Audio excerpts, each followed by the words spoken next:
Bom, obrigado pelo convite. É um prazer estar aqui, estar do lado de tantos amigos e ideias inspiradoras.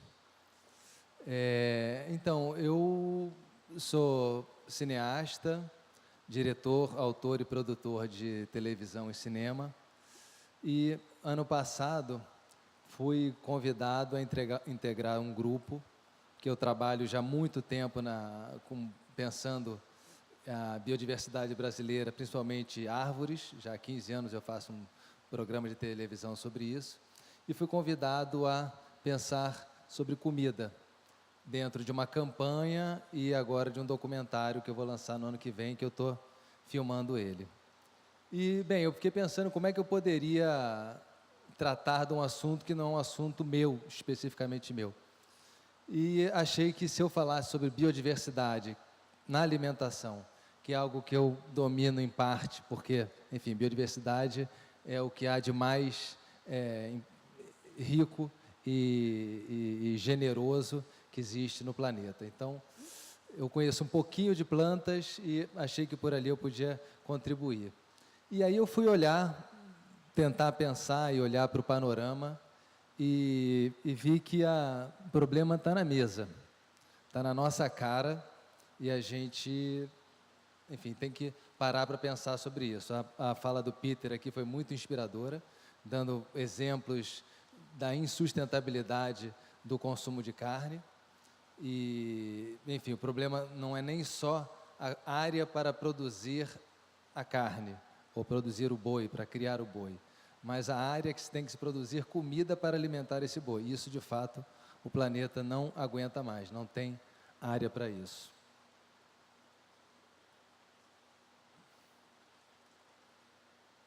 Parou de ir? Foi, deixa eu ver. Para o tempo. Foi. Voltou. Passou mais um ou não? Isso. Então, a questão é o seguinte, não temos problema de produção de comida no mundo. Aliás, fome nunca foi uma questão de abundância da nossa biodiversidade. Sempre foi questões de guerra ou questões de distribuição. Então, talvez hoje a gente não tenha que pensar mais tanto em produzir mais tanto, mas sim como evitar o desperdício e como fazer com que o acesso seja mais benéfico e proporcional a todos. Porque a gente vive um estado no mundo e no Brasil, né, muito grave, esse é um dado da OMS, e no Brasil a alimentação responde por 70% das causas de morte, mais do que violência, mais do que qualquer outro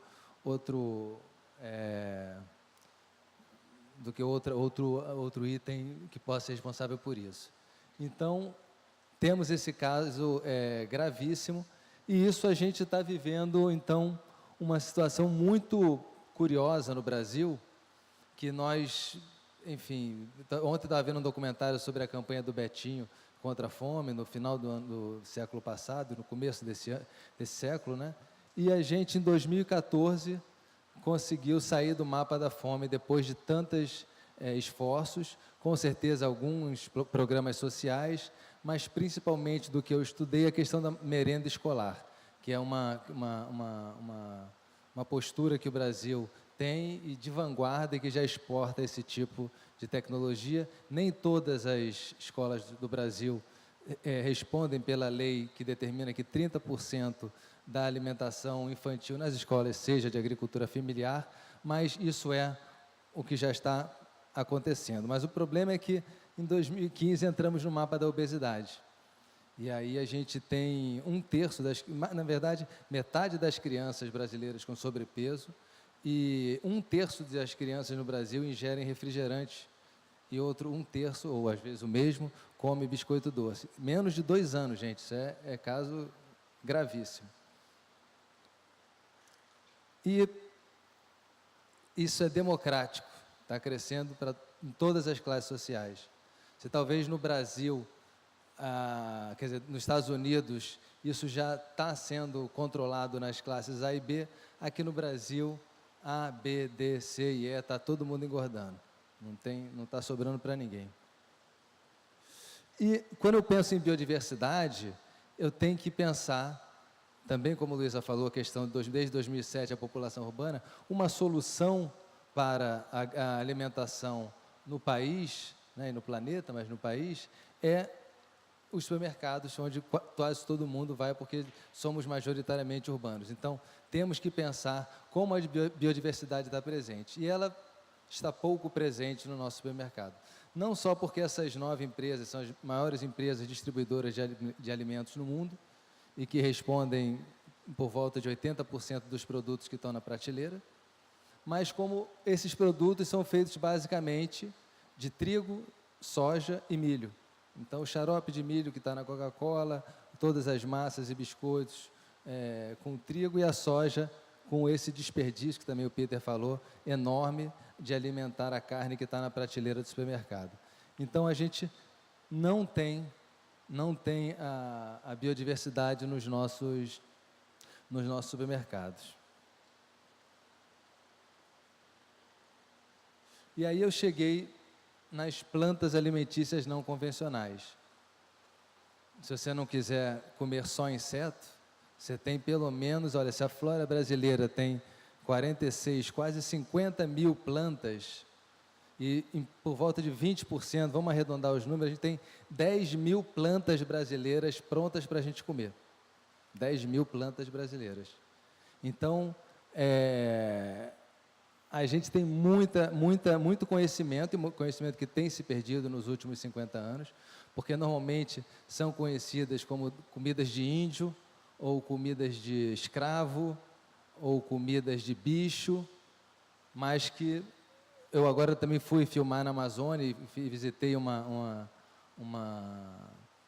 comunidade incrível que come mais de 80 tipos dessas plantas. Então, é um conhecimento que ainda existe no Brasil e que dá na rua. Se a gente andar por aqui no Parque Lage, aqui em volta, você não passaria fome. Você pode ficar tranquilo, só tem que ter conhecimento para achar quais são as que a gente deveria comer. Então, temos uma biodiversidade enorme para fazer frente a essa situação terrível que estamos vivendo. E esse dado é um dado também que me chamou muita atenção, porque, enfim, em 2013 foi lançado um guia alimentar brasileiro, e no guia alimentar fala que é mais barato.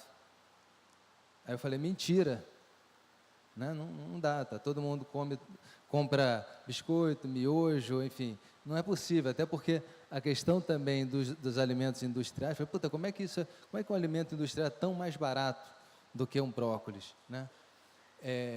Aí tem uma questão do tempo de prateleira, que é como você dilui o valor do seu produto, né? Então você consegue ganhar dinheiro com maior escala. E eu tive acesso também a uma pesquisa da Exalc sobre o quanto de dinheiro num pacote de biscoito, quando eles fizeram a pesquisa eram R$ 2,19, então quanto desses R$ 2,19 de fato vão para o que a gente consome e que é nutritivo para nós? 13 centavos. Então há um descompasso muito grande, e com isso também consegue-se fazer essa ampla distribuição, né? Vou voltar lá ao tempo de prateleira o volume de produção que chega no tempo de prateleira e num alimento que parece ser mais barato. Então eu fui também num supermercado em São Paulo com uma família que estava se reeducando a sua alimentação, e foi muito curioso, porque eles começaram a privilegiar frutas, legumes e verduras, e no fundo essa é a campanha que eu estou engajado. Enfim, não queremos dar receitas de dietas, nem isso ou aquilo, enfim, vou fazer um panorama sobre o sistema alimentar brasileiro, mas no fundo o que a gente quer é que as pessoas e as crianças, porque as crianças é onde se forma o paladar, né, para o resto da vida, então queremos que as crianças tenham acesso a esses alimentos, porque também, segundo a FAO, 90%, os números são todos absurdos, parece que é mentira, mas é verdade, 90% das crianças no mundo não comem frutas, legumes e verduras como deveriam para garantir uma saúde. Então, estamos vivendo um caso muito grave que a expectativa de vida do ser humano está diminuindo. Então, os estudos apontam que, enfim, com a obesidade, esse causa morte de 70% no Brasil, 80% das doenças no mundo, a gente vai perder 8 anos de vida por causa de hipertensão, de diabetes, enfim, qualquer doença dessas relacionadas à alimentação. E pior, 19 anos de vida saudável. Ou seja, você vai viver os seus últimos 19 anos aos trancos e barrancos. Então,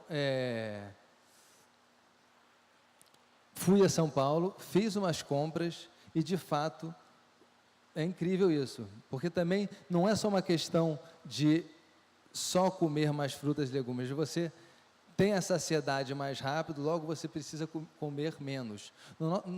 Comprar menos. No nosso caso, eram 2 carrinhos de supermercado relativamente legais, assim. Um lanche, que era o lanche que, enfim, virou, né, no Brasil, fazer lanche é sinônimo de ter bolo, pão, embutido, leite, né, queijo, um bolo, talvez. E eles trocaram por vitamina de banana, suco de laranja, pão integral, biscoito integral, manteiga e queijo branco. E o valor foi, de um foi R$ 99,00 e o outro R$ 48,00, foi menos da metade. Então, falei, porra, é possível, então, não é a questão da alimentação saudável também não é uma questão econômica. Ela está ligada muito mais às suas redes sociais, aos conhecimentos que você tem, do que a sua limitação econômica. Então, foi aí que a gente chegou também esse outro dado que liga diretamente o jeito como a gente enxerga a vida relativo ao que a gente se alimenta. Muitos neurotransmissores e a serotonina, principalmente, são fabricadas e armazenadas no intestino. Então, dependendo do que você comer, você vai ver a vida de uma maneira diferente. Você pode estar mais mal-humorado, ou pode estar ansioso, ou pode estar mais tranquilo, você pode ter mais calma para ver as coisas, mas essa relação é uma relação direta e muito importante. Então, a gente chegou no que a gente chama de fonte da juventude. Isso foi uma campanha que a gente, então, como falei, a gente lançou no ano passado, tá? A gente, então, fez um jogo de inventar uma tipologia que a gente batizou de Fonte da Juventude, né? E foi um trabalho feito com o Vic Muniz, para a gente, o desafio era que vamos fazer letras, um alfabeto todo com frutas, verduras e legumes que comecem com as suas respectivas letras, né? Então, com A, o que a gente pode fazer com A? Isso serve também para um material educativo. No A a gente tem o abacaxi, abóbora, abobrinha, alface. No T temos tomate, temos tamarindo. No U, uva, urucum, J, jiló. Enfim, foi um super desafio. Quando a gente falou, vem cá, como é que a gente vai fazer a letra X? Né? Foi também um drama. Aí fomos buscar chique-chique lá na Caatinga para tentar trazer, enfim, e porque também nem todos os alimentos estavam na época. Então, a gente fez isso está num site fontedajuventude.info. Dia 20, tenho uma missão dura. A partir de agora, do dia 20 de novembro, eu consegui 10 minutos no Fantástico para passar esse conteúdo. É lógico que é um lugar de muita negociação e muita diplomacia para conseguir falar disso, porque, enfim, vocês sabem que a indústria de alimentação é a 3ª ou 4ª que mais movimenta dinheiro no mundo, então é algo que tem que ser colocado a nossa ideia é falar desse assunto no Fantástico. A gente vai estar entrando nas redes sociais também. E em 2017 eu vou lançar um documentário aí com todos os assuntos completos sobre isso, que vai estar disponível online, e também vamos lançar no cinema. Então, olha, o recado, na verdade, é frutas, verduras e legumes para o Brasil. Obrigado, boa tarde.